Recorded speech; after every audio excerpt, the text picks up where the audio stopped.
Rest নেওয়ার সময় সাইয়েদনা হযরত ঈসা আলাইহিস সালাম ওযু টযু করে নামাজে দাঁড়াইলেন।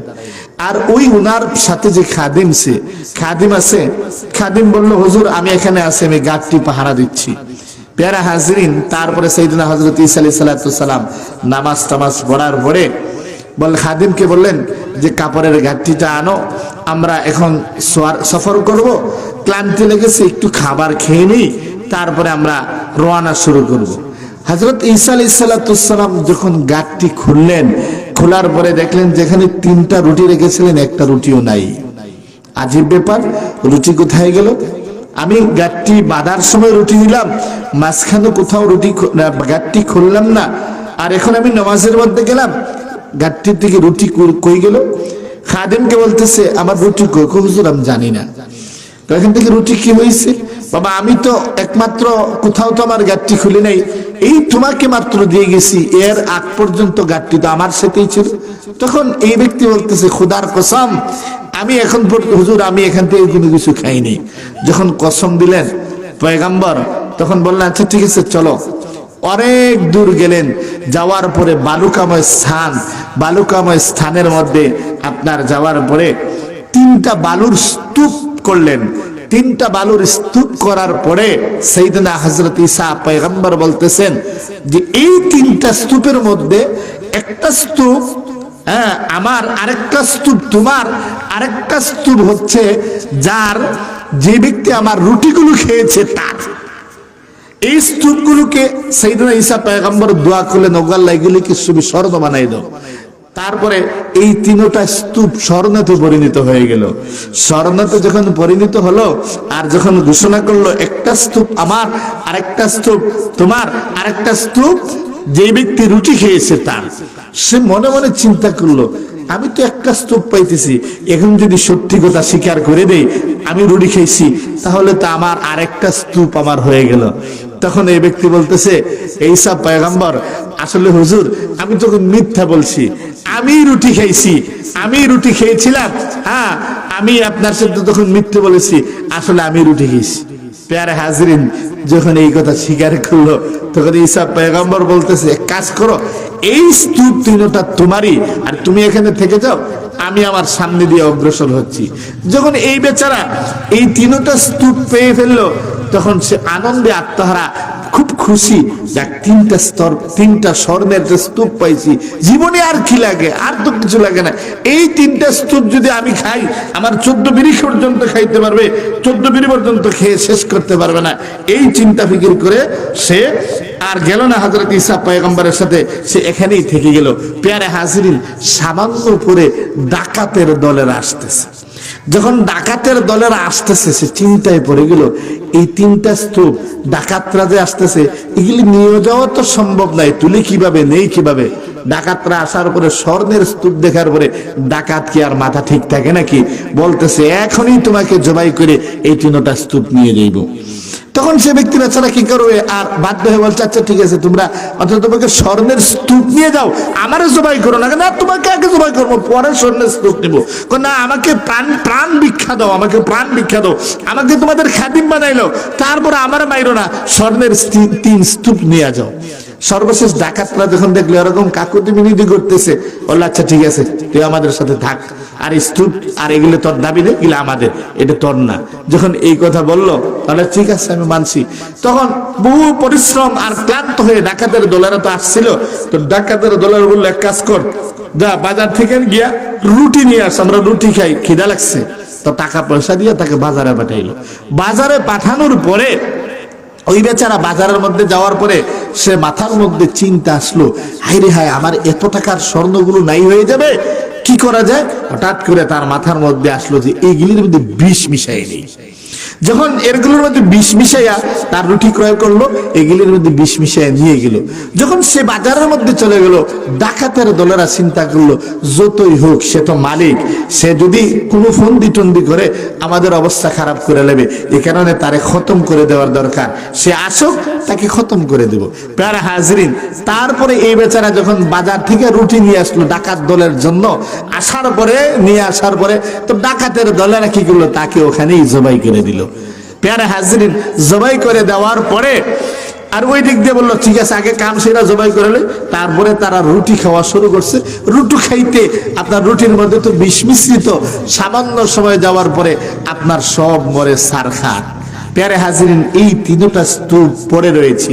প্যারে হাজরিন, সাইয়েদনা হযরত ঈসা আলাইহিস সালাতু সালাম আবার সফর করে কিছুদিন পরে আসতেছেন। আসার পরে দেখতেছেন যে এই স্তূপ, স্বর্ণের স্তূপ, তিনটা জায়গার মধ্যেই পড়ে আছে, কিন্তু মানুষ মরে আছে। প্যারে হাজরিন, এখান থেকে একটা সবক, এখান থেকে একটা শিক্ষা। আমি আপনি দুনিয়ার মধ্যে আছি, আমার আপনার বাড়িঘর আছে, অট্টালিকা আছে, আমার আপনার রাজপ্রাসাদ আছে, আমি আপনি আমার সন্তানাদি একদিন মরে চলে যাব, কিন্তু আপনার ওই অট্টালিকাগুলো, ওই সম্পদগুলো পড়ে থাকবে, ওইগুলি আমাদের পরকালের কোনো কাজে আসবে না। যে সম্পদের মোহের পিছনে আমি আপনি আজকে সময় ব্যয় করতেছি। প্যারে হাজরিন, এ কারণে আপনাকে আমাকে আখিরাতের জিন্দেগি গঠন করতে হবে, পরকাল ভিত্তিক জিন্দেগি গঠন করতে হবে, ওখান থেকে সবক নিতে হবে। আমি আর আপনি হায়াতি জিন্দেগির মধ্যে যা আছি, এই হায়াতি জিন্দেগিটা মূল নয়, পরকালটাই মূল। দুনিয়ার মধ্যে যত সম্পদ আছে, যার পিছনে এত শ্রম ব্যয় করতেছি, সবগুলো দুনিয়ার মধ্যেই পড়ে থাকবে। প্যারা হাজরিন, আরেকটা কাহিনী শোনাই। এক ব্যক্তি, তার অন্তরের ভিতরে খুব দুনিয়ার লোভ ছিল, খুব লালসা ছিল, কিন্তু মানুষটা ছিল বড় অলস। সে চিন্তা করলো এভাবে শ্রম দিয়ে মেহনত করে সম্পদ কিভাবে কামাই করবো, এটা তো পারা যাবে না, তবে একটা কাজ করতে পারি। হযরতে খাজির আলাইহিস সালাতু সালাম, এই খাজির আলাইহিস সালাতু সালাম আবে হায়াত পান করেছেন, তাকে খুঁজি। যদি খুঁজতে খুঁজতে গিয়া সাইয়েদনা হযরত খাজির আলাইহিস সালাতু সালামকে পেয়ে ফেলি, আর ওনার দ্বারা দোয়া করাইতে পারি, তাহলে আমি সম্পদওয়ালা হয়ে যাব। এই কারণে সে সাগরের পারে পারে ঘুরতেছে ঘুরতেছে। বান্দা যে দান্দায় থাকে, আল্লাহ রব্বুল আলামিন ওই বান্দাকে ওই দান্দা অনুযায়ী কিছু মিলাইয়া দেয়। হঠাৎ করে দেখতে পেল সাইয়েদনা হযরত খাজির আলাইহিস সালাতু সালামের সাক্ষাৎ। সাইয়েদনা হযরত খাজির আলাইহিস সালাতু সালামের সাথে সাক্ষাৎ পাওয়ার পরে সাইয়েদনা হযরত খাজির আলাইহিস সালাতু সালাম কে বলতেছেন, হুজুর আমার জন্য একটু দোয়া করুন, আমি বহুদিন যাবত আপনাকে খুঁজতেছি, আমার জন্য একটু দোয়া করেন না, আল্লাহ যেন আমাকে ধনী বানাইয়া দেন। তখন খাজির আলাইহিস সালাতু সালাম বললেন, না বাবা, এটা তুমি চাইও না, তুমি অন্য কিছু চাও। তখন বলতেছে, হুজুর না, আপনি আমার জন্য এই দোয়াটাই করেন যে আল্লাহ তাআলা যেন আমাকে প্রচুর সম্পদের মালিক বানিয়ে দেন, আল্লাহ তাআলা যেন আমাকে ধনী বানিয়ে দেয়। আপনি এই দোয়াটা আল্লাহ রাব্বুল আলামিনের কাছে করেন। তখন সাইয়েদনা হযরত খাজির আলাইহিস সালাতু সালাম বললেন, বাবা ঠিক আছে, আমি তোমার জন্য দোয়া করব, তবে আমি যে তুমি কার মতো ধনী হইতে চাও, কার মতো ধনী হইতে চাও এটা আমাকে বলো। তখন ওই মুহূর্তে কার কথা বলবে তার কোনো কিছুই স্মরণ নাই। সাইয়েদনা হযরত খাজির আলাইহিস সালাতু সালাম বলতেছে, বাবা তুমি এক কাজ করবা, তুমি কার মতো ধনী হইতে চাও ওইটা নির্ধারণ করার পরে আমার কাছে আইসো, তো আমি তোমার জন্য দোয়া করব আল্লাহ রাব্বুল আলামিনের কাছে, আল্লাহ যেন তোমাকে ওই রকম ধনী বানিয়ে দেয়। তখন খাজির আলাইহিস সালাতু সালাম চলে গেল। সে খুব মাথা বেরিয়েছে, হায় রে হায়, কি করলাম রে, কি করলাম রে, একটা মানুষ তো নির্ধারণ করে আসা উচিত ছিল যার মতো আমি ধনী হইব না, এখন আবার আমি সাইয়েদনা খাজিরকে খুঁজবো, এর আগে আমি কার মতো ধনী হইব এমন একটা লোক বাইর করি। তারপরে সে খোঁজা শুরু করলো, শহর বন্দর নগর সব দিক দিয়ে যাইতেছে। ঘুরতে ঘুরতে ঘুরতে এক সময় দেখলো খুব সুন্দর আলিশান বাড়ি, সুন্দর বাড়ি, বাড়ির সামনে গেট, এত সুন্দর বাড়ি। বাড়ি দেখার পরে বলল, নিশ্চয়ই মানুষটা সুখী হবে, এই মানুষটার মতো আমি হইতে চাই। তার আগে তো তার নাম পরিচয় নিতে হবে। একটু বাড়ির ভিতরে ঢুকি, গেটের দারোয়ানকে গিয়ে বললো, ভাই আমি বাড়ির মালিকের সাথে দেখা করতে চাই। তো দারোয়ান বলতেছে, তুমি মালিকের সাথে দেখা করতে চাও না, দেখা দেওয়া যাবে না। না, আমাকে একটু একটু জরুরত, ওনার কাছে আমি কিছু চাইবো না, জাস্ট ওনার নাম পরিচিতিটা নিব আর তার একটু একটু তার সাথে কথাবার্তা বলবো এই।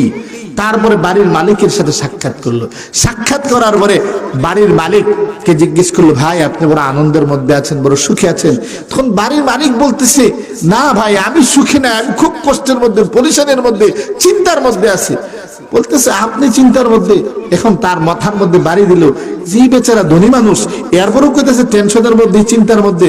না, এই বেচারার মতো বলা যাবে না যে আমি এই বেচারার মতো ধনী হই, তাহলে ধনী হয়ে লাভ কি? টেনশন আর পরিষদের মধ্যে থাকবো না। এই বাড়ি থেকে চলে গেল। আরেকটা বাড়ির সামনে যাওয়ার পরে পাইলো এত সুন্দর বাড়ি, সুন্দর গেট, সাজানো বাড়ি।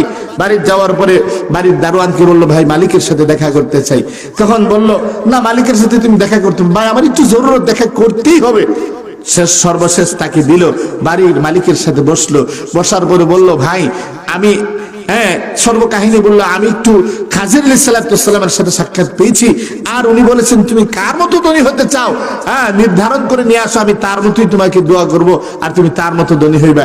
সেই হিসাবে আমি চাই যে আপনার নাম আর পরিচিতিটা নিয়ে যেতে খাজির আলাইহিস সালামের সাথে সাক্ষাৎ হবে, তো ওনার জন্য ওনার কাছে আমি দোয়া করব, উনি দোয়া করবেন যে আমি যেন আপনার মতো ধনী হই। তখন এই বান্দা বলতেছে, ভাই আপনার হাতে ধরি, পায়ে ধরি, আপনি আমার মতো ধনী হওয়ার জন্য দোয়া করবেন না। আমি এত পরেশানির মধ্যে, এত টেনশনের মধ্যে আছি, এইগুলো আমার জিজ্ঞেস করুন, ভালো করে খাইতে পারি না, ঘুমাইতে পারি না। আপনি আমার মতো ধনী হইয়েন না, আর আমার মতো ধনী হওয়ার পরে আপনি কষ্টের মধ্যে পড়েন না, বরঞ্চ আপনি অন্য কোনো সুখী মানুষ খুঁজেন। প্যারা হাজিরিন, কিতাবাদির মধ্যে লেখে এই বান্দা 2 জায়গার মধ্যে যাওয়ার পরে দেখলো মানুষটা দুঃখী। তারপরে 3য় নম্বর আরেক বাড়ির মধ্যে গেল, 3য় নম্বর আরেক বাড়ির মধ্যে যাওয়ার পরে, ওখানে যাওয়ার পরে এই বাড়িতে ঢুকলো। দেখলে তো সুন্দর বাড়ি, বাড়ির সামনে বাগান আছে, পার্ক আছে, এত কিছু। আর বাড়ির মালিক এই পার্কের মধ্যখানে বসে বসে আরাম করতেছে। বাড়ির মালিক কি বলতেছে, ভাই আমি খাজির আলাইহিস সালামের সাক্ষাৎ পেয়েছি, আমি খাজির আলাইহিস সালামকে দোয়া করার জন্য বলেছি, তো উনি বলছেন যে তুমি কার মতো ধনী হতে চাও, এরকম মানুষ আমাকে নিয়ে আসো, তার নাম ঠিকানা নিয়ে আসো, তো আমি তোমাকে দোয়া করব, তার মতো তুমি ধনী হইবা।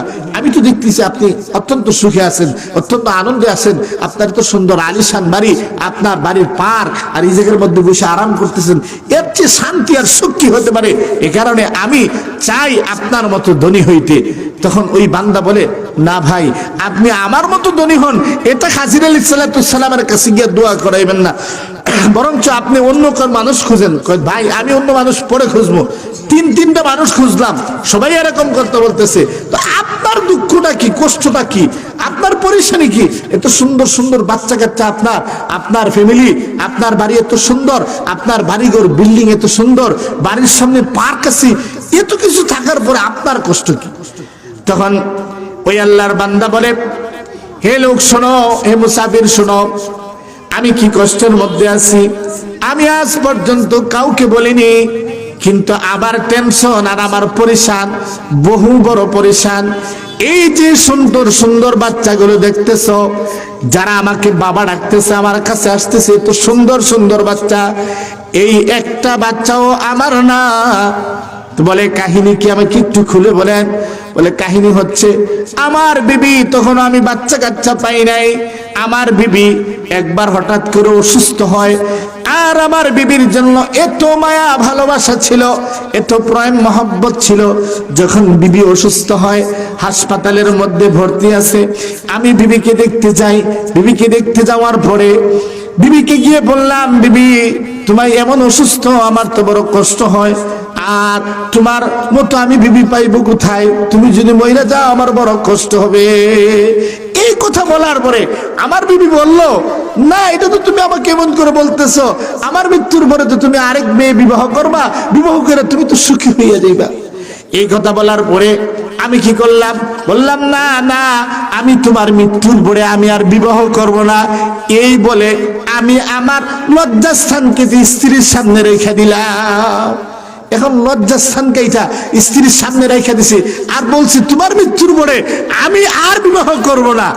আল্লাহর কি হুকুম, এই বিবি সুস্থ হয়ে যায়। এখন বিবি যে সুস্থ হয়ে যায়, বিবি সুস্থ হওয়ার পরে এই জোয়ান তাগড়া মেয়ে, আমার যুবতী স্ত্রী, এই স্ত্রীর খাহেশ মিটাইবে কোথায়? এই যে বাড়ির গোলামগুলো দেখতেছো, এই গোলামগুলোর সাথে খাহেশ মিটানোর পরে যে সন্তানগুলো হয়, এগুলি আমার পরিচয় দেয়, এই সন্তানগুলো একটাও আমার না, এই সন্তানগুলো আমার একটাও সন্তান না, এগুলি সব হচ্ছে ওই গোলামদের সন্তান। প্যার হাজিরিন, যখন এই কাহিনী শুনলো তখন এই বেচারা চিন্তার মধ্যে পড়ে গেল, হায় রে হায়, যতখানি গেলাম সবাই বলে পরিশানির মধ্যে, এই হায় রে হায় হায় হুতাশ করতে করতে করতে আবার সাগরের পার দিয়ে চলা শুরু করলো।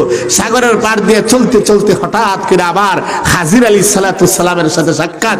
হযরত খাজির আলাইহিস সালামের সাথে সাক্ষাৎ পাওয়ার পরে খাজির আলাইহিস সালাম কি বলতেছে, হুজুর আমার জন্য কাজ করেন, আপনি আমার জন্য দোয়া করেন, আল্লাহ তাআলা যেন আমাকে পরকালে জান্নাতের মধ্যে সম্মান স্থানে রাখে, আর দুনিয়ার মধ্যে যেমনি আছে এমনি কাটাই। সুবহানাল্লাহ। তো খাজির আলাইহিস সালাম বলতেছেন, আচ্ছা বাবা বুঝলাম না, আগে তুমি দোয়া করার কথা বললা, ধনী হওয়ার কথা বললা, কিন্তু এখন দেখা যায় তুমি বলতেছো না দুনিয়া আমার যেমনি আছে এমনি কাটলেই চললো, আর পরকালে যাওয়ার পরে আল্লাহ তাআলা যেন জান্নাতের আলা মাকাম দান করে, উচ্চ মাকাম দান করে, এই কথা কেন বলতেছো? তখন খাজির আলাইহিস সালামকে ওই বান্দা বলে যে হুজুর আমি সমস্ত পৃথিবীতে আমি অনেক খোঁজাখুঁজি করলাম, অনেক টেনশন করলাম, মানুষ নিয়ে অনেক ফিকির করলাম, দেখলাম একটা মানুষও সুখী নাই, আর দুনিয়ার হায়াতে জিন্দেগিটা সুখের জিন্দেগি নয়, সুখের জিন্দেগি হচ্ছে মৃত্যুর পরের জিন্দেগি। এ কারণে আমি বলছি আপনি যেন আমার জন্য দোয়া করেন, আল্লাহ তাআলা যেন আমাকে পরকালে সুখ দান করে, দুনিয়ার সুখের আমার দরকার নাই। সুবহানাল্লাহ। প্যারা হাজরিন, এই সমস্ত ঘটনা থেকে কিছু কিছু সবক নেওয়ার আছে, এই সমস্ত ঘটনা থেকে কিছু কিছু সবক নেওয়ার আছে। দুনিয়ার হায়াতে জিন্দেগিটা আসলে মূলত মাত্র অল্প কিছু দিনের, এই অল্প কিছু দিনের জিন্দেগির মধ্যে আমরা আখিরাতের জিন্দেগিকে তরজি না দিয়া দুনিয়ার হায়াতে জিন্দেগিকে